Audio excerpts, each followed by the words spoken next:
Namaste. Thank you so much for being here. This is Hira.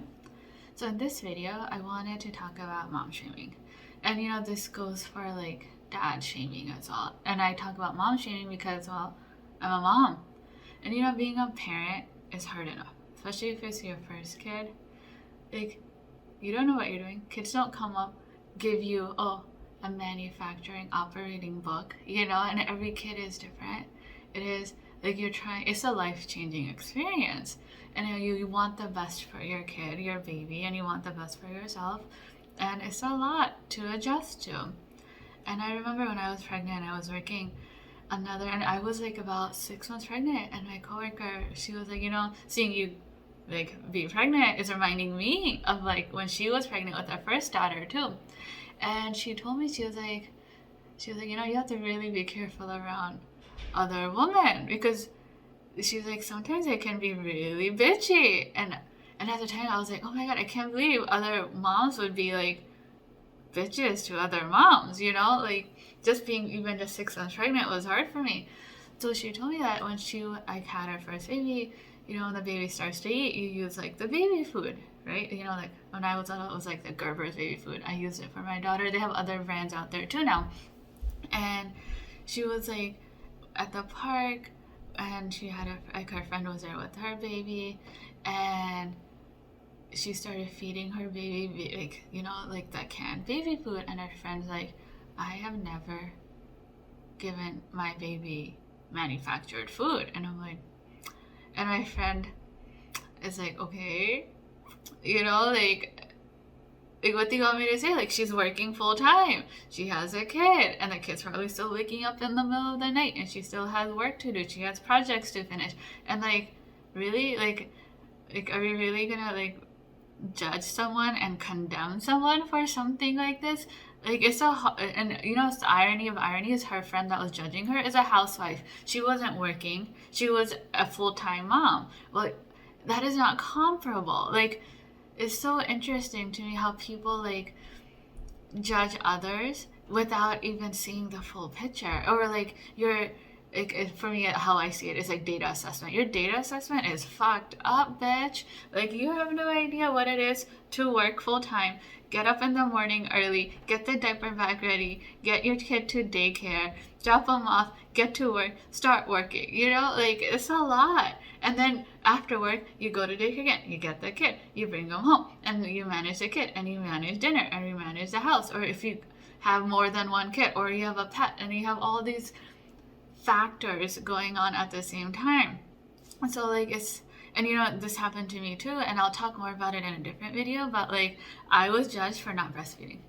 I had a friend who had like many kids, and like, she was like, again, a total housewife, like, I mean, complete and opposite of me. Like, she's not really in my life anymore. Or very different day and night. And like, sorry, these are non-working boobs. Like, they ain't making milk. Like, I tried, and like, you're judging me for it. Like, did you even ask me how's breastfeeding? Like, no, you didn't even ask me. You're just like looking down upon me because I pulled out the formula from the diaper bag. It's just so fucked up. Like, what are you people doing? And then and I thought about it. I'm like, it's so interesting that like moms are insecure in their motherhood because they're letting motherhood define them. So you have this little checklist going on that, this is what makes a great mom, and then you force yourself into that checklist. Probably doesn't feel good, and then you superimpose that checklist to other people, right? And then you pass on a part of your insecurity to them, and somehow you believe that if they were to breastfeed, or if they were to make their own baby food, or if they were to not send their kid to daycare or be at home with them all the time like you, that somehow you wouldn't be so insecure in who you are.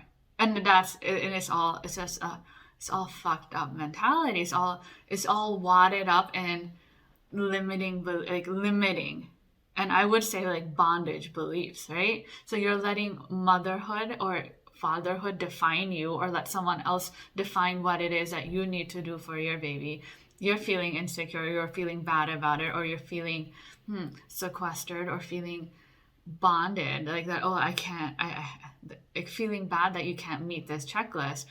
And then you're just passing it on. It's like this chain of insecurity or chain of like bad feelings that you just pass on to motherhood. Or instead of, with the other flip end is we can be like, oh wow, you know what? I know how hard it is to be a mom. I know how hard it is to wake up in the middle of the night and then have to go to work the next day or be in a meeting the next day and just like, and you're just exhausted, right? And then you can be like, you know, it'd be so nice if someone just told you, you know what? You're doing great. I know that your house is a mess. I know you look like a mess, but it's okay. You're doing great. And you know, it's amazing. And I really value this coworker that I had that I worked with, especially now that I've experienced motherhood, like a small part of it, you know, I'm still a mom.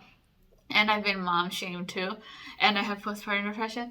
So, and I couldn't breastfeed and so on, right? That when I was pregnant, she would tell me, she was like, you know what? You're doing great. You're doing great. She was like, you look great. You're doing great. Don't worry about it. Don't overthink it. Don't let other people bring you down. And even at the time, I appreciated it, but now I appreciate it even more because when you're stressed, when you're tired, when you feel overwhelmed, what someone says hurts even more. Because when you're feeling good, it's like, you know, like, yeah, fuck it, I don't give a fuck. I'm great, la-di-da-di-da, right? Like babies, they're perfectly happy in their onesie and they're perfectly happy in the little dress or the tutu, who cares, right? La-di-da-di-da. So but I just want to bring awareness to people and the commentary they give to each other, and even moms, like, you know, grandmas are, they can be the worst sometimes, you know. I had a friend and she just had a baby and her mom, Auntie Anne, I have talked about Auntie Anne before, she's a desi bitch of an aunt. She was like nagging her daughter over the phone. They didn't even live in the same state, thank God. So she was just nagging her daughter over the phone about how she needs to take care of her baby, the things she needs to do, the things she's doing wrong. And to the point where her daughter was like, Mom, it's my baby and I know what my baby needs and I know what my baby doesn't need. So leave me alone. And you know, when she told me like she still felt like that tension, and I get it. And at the time I didn't, because I didn't have a kid. I was like, oh wow, I didn't know that. Like grandmas could be so nagging, but like now it's relatable. Not that my mom nagged me about it, about like my motherhood, but I did get it from other people. And you know what? I'm gonna be honest. I nagged myself about it. Like I shamed myself. Isn't that the irony of ironies? That like I felt as a failure of a mom because I couldn't breastfeed or I wasn't able to fill in the blank, you know? Like I got exhausted from pregnancy, and then I was exhausted post-pregnancy, you know?